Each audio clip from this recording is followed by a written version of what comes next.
Isipin na naglalakad sa isang restaurant sa isang maaraw na Sabado kasama ang iyong 5 taong gulang na anak na babae na hawak ang kanyang teddy bear at biglang narinig niyang sinabi niya, "Daddy, ang waitress na iyon ay kamukha ni Mommy." Ngayon isipin na si Mommy ay patay na at hindi nagtagal. Ito ay hindi lamang isang spine-chilling na sandali. Ito ang uri ng sandali na naghihiwalay sa katotohanan mula sa hindi maipaliwanag. Ano ang gagawin mo kung sa paglingon mo nakita mo ang refleksyon ng isang nawalang pag-ibig, isang perpektong doppelganger na tila nahugot diretsyo sa iyong pinakamalalim na alaala? Ito ang uri ng dilema na sumisira sa anumang katiyakan, na pumupukaw sa mga lumang trauma, hindi nalutas na mga alaala at mga nakatagong katotohanan na nagpipilit na lumabas sa ibabaw. Ang dapat sana ay isang simpleng tanghalian ay naging simula ng isang misteryo na sumasaklaw sa oras at damdamin. Sa tekstong ito, susuriin natin ang mga detalye ng nakakabighaning kwentong ito. Isang biyudo na pinahihirapan ng pag-aalinlangan, isang waitress na nagdadala ng higit pang mga tanong sa kanyang sarili kaysa mga sagot, at isang batang anak na babae na marahil ay nakikita kung ano ang mas pinipiling huwag pansinin ng mga matatanda. Maghanda para sa isang muling pagsasama-sama na sumasalungat sa lohika, isang pagsisiyasat kung saan maaaring hindi sapat ang DNA at isang pag-ibig na nagpipilit na muling isulat ang kasaysayan nito. Sino ang hindi kailanman nagpasya na umalis sa bahay sa anumang partikular na Sabado, naghahanap ng kagaanan pagkatapos ng mahihirap na oras? Ganun din si Caio, isang biyudo na, sa pagsisikap na bumalik sa kanyang nakagawiang kasama, ang kanyang anak na si Sofia, ay nagpasyang mag-lunch sa labas. Simple lang ang restaurant na may amoy ng lutong bahay na pagkain at maaliwalas na kapaligiran, yung tipong parang yakap.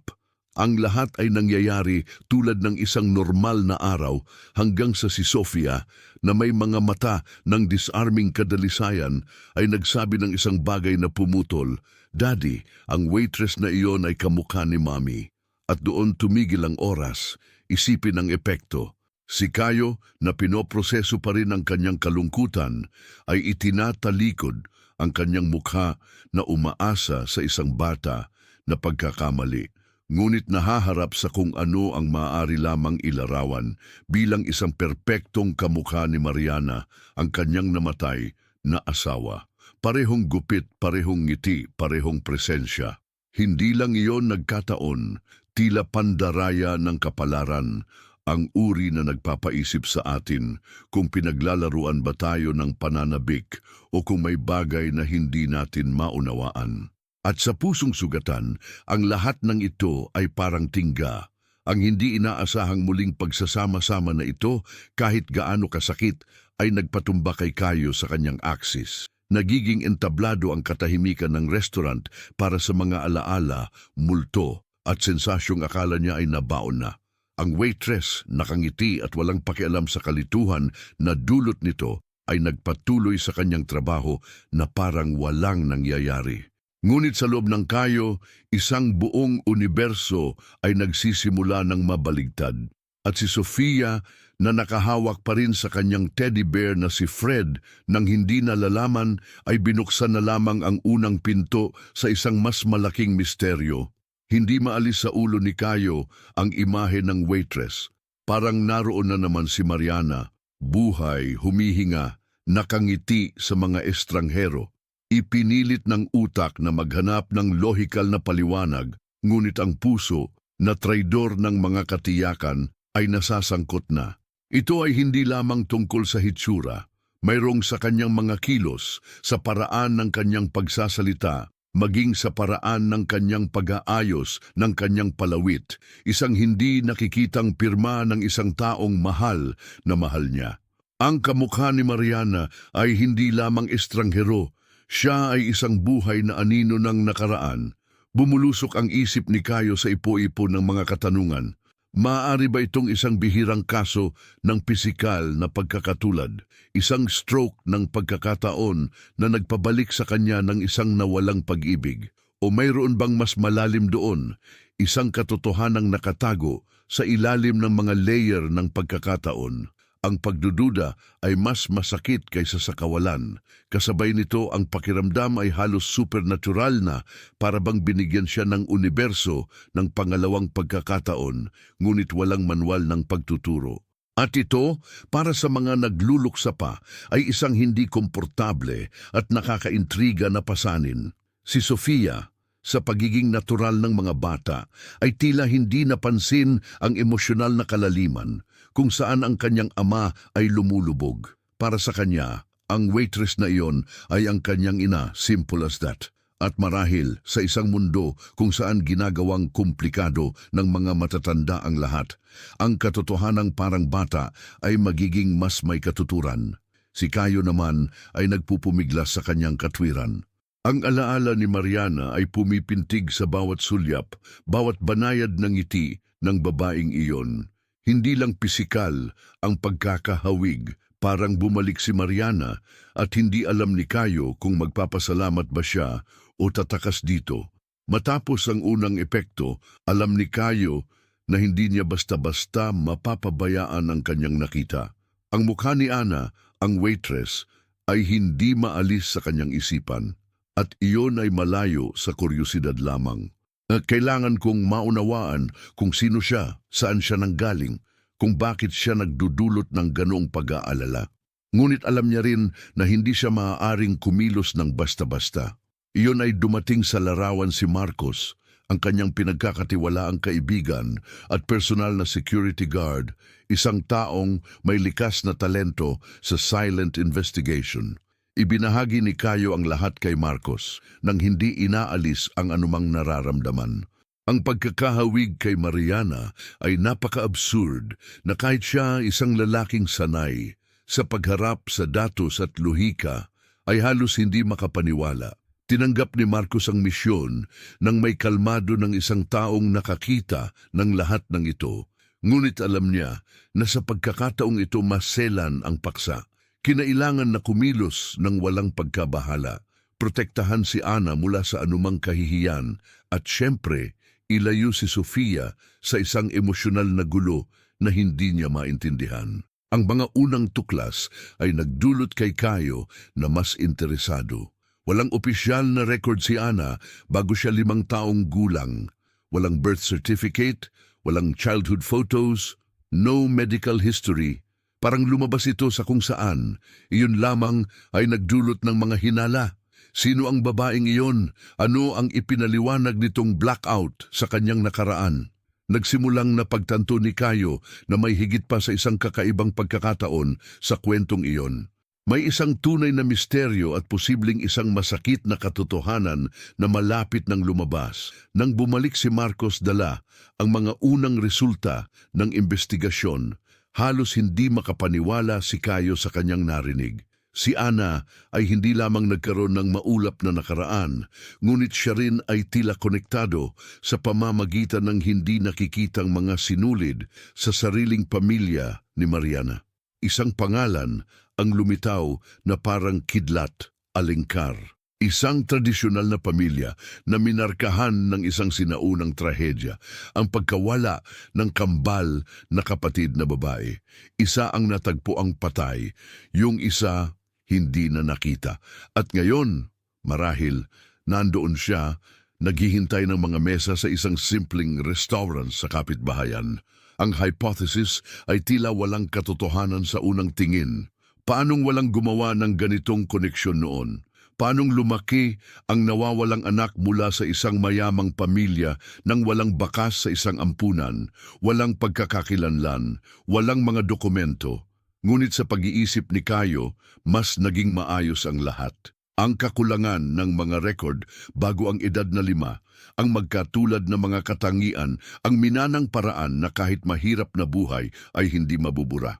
Ito ay tulad ng pagsasama-sama ng isang puzzle na nakapiring at gayon paman ang mga piraso ay nagsimulang magkasya. Ang ideya na si Ana ay maaaring maging kambal na kapatid ni Mariana ay yumanig sa lahat sa loob ni Caio.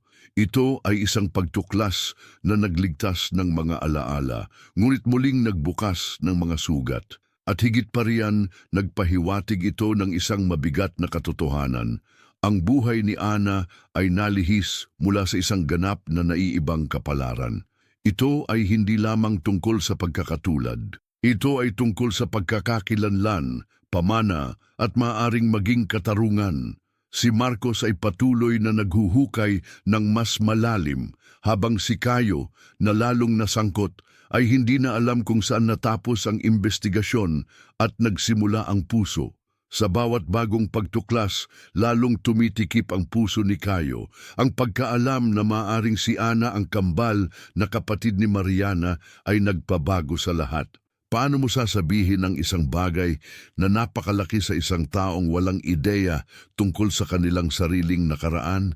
At higit pa, kung paano ipaliwanag kay Sofia na ang batang babae na kamukha ng kanyang ina ay marahil nakasut bahagi ng pamilya. Ang byudo na ngayon ay nahahati sa pagitan ng katwiran at pagmamahal ay natagpuan ang kanyang sarili na nakulong sa isang web ng mga damdamin. Ang paternal instinct ay sumigaw para sa proteksyon, kapwa kina Ana at Sofia. Natagpuan ni Caio ang kanyang sarili na pinagmamasdan si Ana ng tahimik, sinusubukang makuha ang anumang detalye na magsasabi sa kanya. Siya iyon. Ngunit sa parehong oras, nahirapan akong mapanatili ang emosyonal na distansya. Ngunit ang panahon, ang taksil na kakampi ang naglapit sa dalawa. Mga kaswal na pag-uusap, kusang pagtawa, pagpapalitan ng mga tingin na higit pa sa anumang salita. Ang bono sa pagitan nila ay nagsimulang lumago bago pa man pinayagang makabit si Caio. And before he knew it, involved na siya, not only with the story but with the woman. Nagkaroon ng isang bagong takot. Paano kung malaman ni Ana ang lahat at lumayo? Paano kung hindi niya gusto ang nakaraan? Napagtanto ni Caio na hindi na ito tungkol sa pagtuklas ng katotohanan, kundi tungkol sa pangangalaga nito. Si Ana ay naging higit pa sa isang doppelganger, higit pa sa isang palatandaan. Siya ay isang taong gusto niyang protektahan mula sa mundo, kabilang ang mula sa sarili niyang sakit. Sa pagitan ng mga nakatagong katotohanan at umuusbong na mga damdamin, lumakad siya sa isang mahigpit na lubid sa pagitan ng pagbubunyag ng lahat o pag-iingat ng misteryo sa kanyang sarili. Sa bawat hakbang na ginawa ni Marcos sa pagsisiyasat, ang mga piraso ay nahulog sa lugar na may tuyong tunog ng hindi maiiwasan. Si Ana, na nakarehistro sa edad na 5, ay misteryosong umalis sa isang ampunan ng walang anumang dokumento, walang pangalan, walang malinaw na alaala. Ang mga empleyado sa site, mga matandang kakilala sa gawain ng pag-abandona, ay nagsabi na ang batang babae ay umiyak ng husto at hindi nagsasalita. At gayon paman, ipinakita niya ang edukasyon, pag-aalaga na parang nagmula siya sa isang nakaayos na tahanan. Ang lahat ng ito ay nagdulot ng higit pang mga pagdududa sa Caio. Si Ana ay hindi isang ulila. Ang posibilidad na siya ay kinidnap o kinuha sa kanyang tunay na pamilya ay pinalakas ng mga ulat mula sa isang dating empleyado. Ayon sa kanya, sa parehong oras na lumitaw si Ana, may mga alingaw-ngaw ng isang nawawalang batang babae mula sa isang mayamang pamilya, ang mga alingkar sa katunayan. Ang nakaraan ni Ana na dati ay isang misteryosong blackout ay nagsimulang iluminado ng nakakatakot na tumpak na mga pagkislap. Parang binubuksan muli ang isang nakalimutang libro, pahina sa harap ni Caio. Ngunit ang mga paghahayag na ito, sa halip na magdulot ng ginhawa, ay nagdala ng mas malaking bigat. Kung si Ana talaga ang kapatid ni Mariana, bakit walang naghanap sa kanya? Sino ang magkakaroon ng interes na burahin ang pagkakakilanlan ng isang inosenteng bata? At higit sa lahat, ano kaya ang magiging reaksyon niya sa pagtuklas na siya ay namuhay ng isang buhay na binuo sa sapilitang katahimikan? Para kay Caio, ito ay hindi na isang tanong ng pag-usisa. Ito ay isang personal na misyon para sa katarungan, para sa pag-ibig, at sa ilang paraan para sa alaala ni Mariana. Ang katotohanan ay kailangang ibunyag, ngunit sa anong halaga? Sa sandaling iyon nang ibinaling ni Caio ang kanyang mukha pagkatapos ng komento ni Sofia, tila nag-slow motion ang mundo. Hindi niya inaasahan ni isang segundo na makakatagpo siya ng isang bagay na napaka-visceral. Parang sinuntok sa dibdib ang tingin sa waitress, nang hina ang mga binti, natuyo ang bibig, napigil ang paghinga, nag-react ang katawan bago pa man makapag-rationalize ang isip. Ito ay hindi lamang isang takot, parang nakakita ng multo, parang nabuhay muli si Mariana para lang guluhin ang puso. Ang pisikal na epekto ay kasing tindi ng emosyonal. Sinubukan ni Caio na itago ito sa harap ni Sofia, ngunit imposibleng baliwalain ang pakiramdam na nawala ang lupa. Ilang beses siyang kumurap, iniisip na baka nagdedeliryo siya. At gayon paman, naroon pa rin ang babae, totoo, nakangiti, namumuhay ng normal. Ang imaheng iyon ay nanatiling nakaukit na parang litratong hindi mabubura, isang uri ng trauma na hindi dumudugo, ngunit nananatiling tumitibok sa kaibuturan ng kaluluwa. Ang ganitong uri ng karanasan ay nagiiwan ng hindi nakikitang mga marka. Gaano man katagal ang lumipas mula nang mawala si Mariana, ang muling pagsasama-sama ng isang perpektong kamukha ay nagbubukas muli ng mga lumang sugat. Dala ni Caio ang pananabik na parang may bit-bit na mabigat na maleta sa katahimikan. Ang pagkakita kay Ana nang wala sa oras ay parang natitisod sa emosyonal na bagahe na ito, sa publiko lamang, sa harap ng kanyang anak na babae. At ang pinakamasamang bahagi, nang walang anumang paghahanda upang harapin ang susunod na mangyayari. Doon nagising ng buong puwersa ang likas na proteksyon, pagdududa at pangangailangan ng sagot. Si Sofia, sa 5 taong gulang at may hitsura na wala pang malisya, ang siyang nagsimula sa buong turnaround na ito. Erdang waitress na iyon ay kamukha ni nanay, sabi niya, na may kainusintehan ng isang taong nakikita ang mundo kung ano ito. Walang mga filter, walang takot.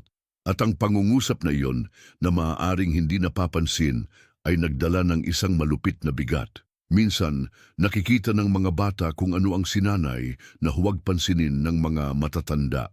Ang isip ng bata na malaya pa rin sa mga bisyo ng lohika ay nakakaantig sa mga katotohanang nakakatakas sa pagod ng mga mata. Napagtanto ni Caio sa pagkakataong iyon na maaaring may nakita si Sofia na siya mismo ang umiiwas. Ang mga bata ay hindi nagsisinungaling tungkol sa ganoong uri ng bagay, hindi sa ganoong pagtitiwala, hindi sa seryosong tingin sa kanilang mga mata. At kung mahirap para sa kanya na iproseso, isipin ang isang batang babae na nakita lamang ang kanyang ina sa mga larawan, sa mga alaala na sinabi sa oras ng pagtulog. Hindi lang pagmamasid ang tingin ni Sofia. Ito ay isang pagtawag. May kung ano roon ang pumukaw sa kanya at nagdulot iyon ng emosyonal na alerto ng kanyang ama. Simula noon, nagbago ang lahat. Ang komento ni Sofia ay naging isang kumpas, isang panimulang punto, isang palatandaan na ang kwentong iyon ay hindi maaaring balewalain. Naunawaan ni Caio na hindi lamang ang nakaraan ang kanyang kinakaharap, kundi ang kasalukuyan ng kanyang anak na babae. At doon nagiging bida ang sensitivity ng mga bata na madalas minamaliit. Nakita ni Sofia si Mariana kung saan walang ibang tao ang titingin, at iyon ang nagpasimula ng isang kwento ng muling pagsasama-sama, pagtuklas at marahil reparasyon. Ang isipan ng tao ay mahilig maglaro, lalo na kapag ito ay marupok, puno ng pananabik at hindi nare-resolba na sakit. Natagpuan ni Caio ang kanyang sarili sa mental labyrinth na ito pagkatapos na makilala si Ana. Nakita ba niya ang gusto niyang makita? Ang pagkakatulad na iyon ay maaaring isang eko lamang ng pananabik, isang emosyonal na deliryo na nilikha ng katawan upang pakalmahin ang pagluluksa. Ang mga tanong na ito ay hindi maalis sa kanyang isipan at kumapit siya sa luhika tulad ng isang taong humahawak sa isang sanga, sa isang rumaragasang ilog. Ngunit mayroong isang bagay doon na hindi hahayaang mawala ang pagdududa. Bawat kilos ni Ana ay nagpapasigla sa kalituhan. Hindi lang ang mukha niya, kundi ang paraan ng paglalakad niya, ang paraan ng pagngiti niya, ang pagiging mabait niya sa mga customer. Everything reminded her of Mariana, ang alaala ni Caio, na dati ay masakit ngunit kontrolado, ngayon ay nalilito sa kasalukuyan. Natagpuan niya ang kanyang sarili na naghihintay sa sasabihin ni Ana na tanging si Mariana lang ang magsasabi, parang may bahagi ng kanyang utak na taus-pusong naniniwala na bumalik ang kanyang asawa. Nakakabahala at nakakaaliw at the same time. Isang emosyonal na problema na sumalungat sa lahat ng lohika. At ang pinakamasakit ay na kahit na sinusubukang i-rationalize ang lahat, hindi niya maalis ang pakiramdam na iyon. Ang pananabik, tahimik hanggang noon, ay sumisigaw sa bawat detalye. Si Ana ay naging isang palaging presensya hindi lamang sa kanyang buhay, ngunit sa alaala na sinubukan niyang panatilihin. At nagulo ang lahat, saan nagwakas ang nakaraan at ang kasalukuyan. Paano natin makikilala ang realidad sa memorya kung ayaw tanggapin ng ating puso na ang lahat ng ito ay nagkataon lamang? Sa pagdaan ng mga araw, napagtanto ni Caio na may higit pa doon, isang bagay na hindi maipaliwanag sa simpleng salita. Ang pagkakahawig kay Mariana ay sapat na upang mapunta siya sa isang tailspin, ngunit ang talagang nakaantig sa kanya ay ang ugali ni Ana. Ang magiliw na tingin, ang pag-aalaga niya sa mga tao, ang natural na paraan ng pakikipag-ugnayan niya kay Sofia. Para siyang nagsasalita ng parehong emosyonal na wika ni Mariana. Ito ay hindi lamang hitsura, ito ay kaluluwa, at yun, hindi pwedeng kopyahin. Sa bawat pag-uusap, naramdaman ni Caio na ang presensya ni Ana ay hindi lamang nag-uugnay sa kanya sa nakaraan, ngunit nagbukas ng isang bintana sa isang bagong hinaharap. Ang liwanag na iyon sa kanyang mga mata ay hindi tumugma sa mahirap na buhay na naranasan niya. Parang may nag-iingat sa loob niya ng parehong diwa na tinataglay ni Mariana. Hindi mo matatawag na coincidence iyon. Ito ay isang di nakikitang kawing na hinihila ang dalawa na parang magnet sa magkasalungat na poste ng isang kwento na marahil ay nagsisimula pa lamang. At ang hindi maipaliwanag na koneksyon na ito ay nagpapataas lamang ng dilema ni Caio. Paano siya lalapitan nang hindi siya tinatakot? Paano nila mapapanatili ang kanilang itinatayo, alam na maaari itong gumuho kung ang isang napakabigat na katotohanan ay dumating sa liwanag? Iba si Ana sa anumang alam niya. Kahit na hindi niya alam, dala niya ang mga sagot sa mga tanong na hindi man lang nagkaroon ng lakas ng loob si Caio na itanong. At marahil ay pinagtagpo ng tadhana ang hindi nakikitang scriptwriter na iyon, ang dalawa, hindi lamang upang pagalingin ang isang pagluluksa, ngunit upang ihayag ang isang mas malaking katotohanan.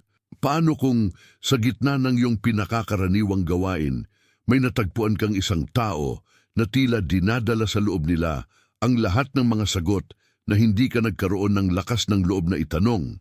Ang kwento ni Caio, Ana at Sofia ay nagbubulay-bulay sa ating malilikot na landas ng tadhana, kung saan ang mga alaala, pananabik at pagkakakilanlan ay nagsalubong sa hindi inaasahang paraan. Pero ikaw naman, ilang katotohanan ang nakatago sa mga pagkakataong naranasan mo? Siguro oras na para balikan ang ilang partikular na katahimikan, makinig ng mas mabuti sa mga bata sa paligid mo o kahit na magbigay ng puwang para sa mga reunion, kahit na ito ay kasama ang iyong sarili. Paano kung ang susi sa iyong susunod na malaking pagtuklas ay nasa detalyeng iyon na halos hindi mo napapansin? Kung naantig ka sa kwentong ito, tiyaking mag-subscribe sa channel at i-on ang mga notification. Marami pang darating at ang bawat video ay maaaring maging panimulang punto para sa isang kamanghamanghang bagay.